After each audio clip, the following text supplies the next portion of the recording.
It's time for Hey, I'm Talking Here with Frankie Corrado.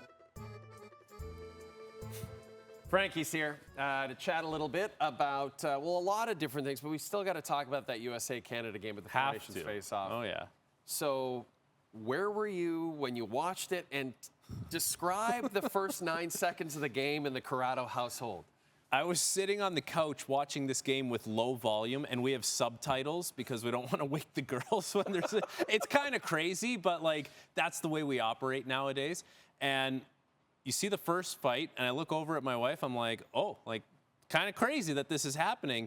And then the second fight happens, and she goes, are they still fighting, or is this a new one? Like, no, this is the second fight, right. And it's the brother of the guy that just fought. So, yeah, it was pretty crazy seeing that happen. And then what I love is that JT Miller was ready to fight anyone, even Colton Parayko, someone he in no universe should have been fighting. Right, yeah. But that's just who he ended. Like, he was determined to go with somebody. He punched himself in the face at one point. He did. It was the uppercut. And Colton Parayko's like 6'6". He's rangy. Yeah, he's a beast. But I guess it took a little while for things to finally settle in to, like, for it to become a hockey game. Yeah. And once it did, it was a great game. And like, that's exactly the kind of competitive nature that you were going to expect from those two teams in that situation. You know, the building, the energy, all that kind of stuff it was pretty cool to see. In the end, what went wrong for Canada?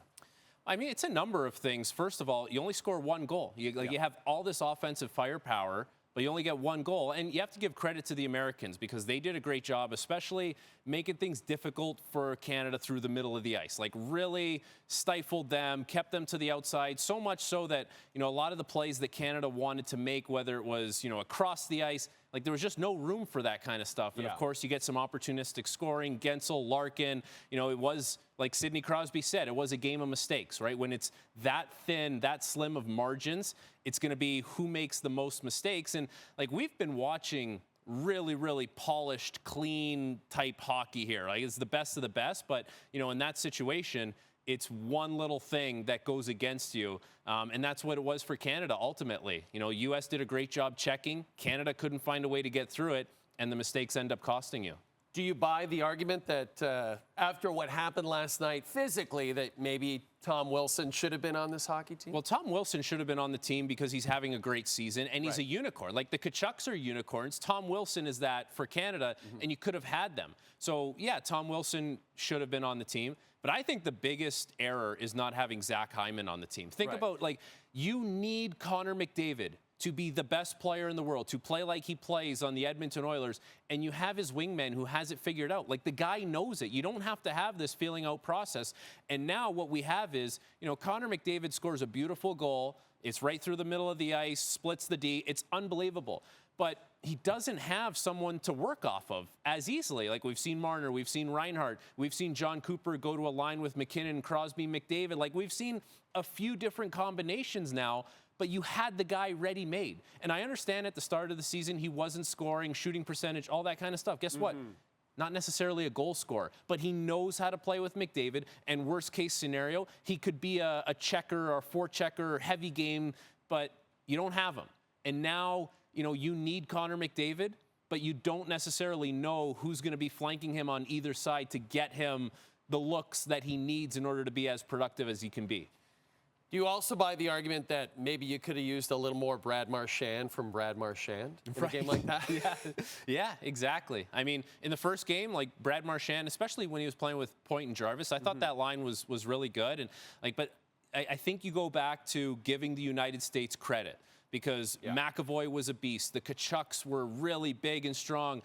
You know, Slavin and Faber did a great job shutting things down. It was just one of those games where you had to work through a lot, and if you didn't get through it, all of a sudden we're having these conversations where it's like, you know, turnovers for Canada, or, you know, who's answering the Tkachuks, and, you know, is Brad Marchand going to be more like Brad Marchand? But I think, like, we will get to see Canada, you know, push through this a little bit. And I know it's a short tournament. I can't say it's a long tournament, but there's still time left for Canada to kind of get to their A game, which I don't know for a full 60 minutes. We haven't seen their complete A game. No, but they've got to beat the Finns in regulation on Monday to guarantee themselves a spot in the final Thursday against the United States.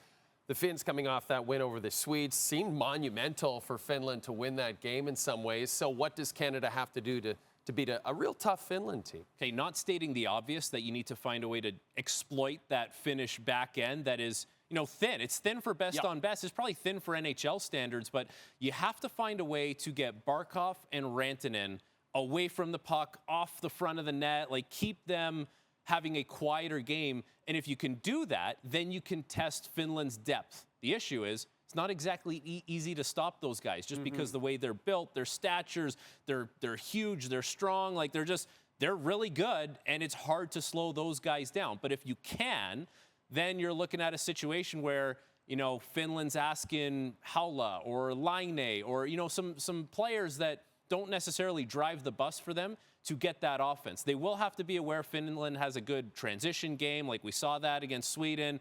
So, mistakes with the puck will cost you if you give them those opportunities. But that's the main thing for me. Like, exploit that Finnish back end, which is not, what we see from Canada, U.S., and Sweden, and find ways to keep Barkov, Rantanen, Aho, and off the score sheet and make sure they have a quiet game. Should be a fun game. If you're John Cooper, though, would you make a goaltending change? See, this is interesting because you've gone with Binnington now 2 games in a row. So you're pot committed to him, it feels like. You're going to throw Adin Hill in now, and it's like all the pressure's on you, and you haven't played in, what a week and a half? Yeah. Like, it doesn't seem like he's going to do it. He's probably going to go to Binnington. And I would say this, like if someone told you Binnington was going to let in 2 goals to the Americans, you'd sign up for that. You'd say, we have a chance to win that game. Regardless of what you think of those 2 goals, he let in 2 to the United States. You have to score more than 1. And I know, like, there's a certain look to some of the goals that have gone in. I guess my argument, I get that. My counter-argument, Frankie, is like, the 1 goal that we were able to score on Connor Hellebuck was a goal that no human could stop in the universe, right? Right. Like, at the end of the day, did it just come down to what we always kind of thought, that the Americans just have stronger goaltenders? Well, Canada doesn't have Connor Hellebuck, so it's not like you're sitting there with an ace in the hole, knowing like, I got Hellebuck on the bench, he's going in. You might have a lateral move, you might have a step back. You just don't know. And if you put Adin Hill in earlier, you would have had a chance to have that feeling out process. I feel like it'd be putting Adin Hill in a tough position now. It feels like you're almost committed to Jordan Binnington, but it solves a lot of problems if you can score more than 1 goal. Right, like 2 goals against the United States. He also made some big saves. He made some big saves in overtime against Sweden. Huge. Made some saves against the United States. Like, okay, at the end of the day, like 2 is 2, regardless of how we got there. The team still had a chance to win.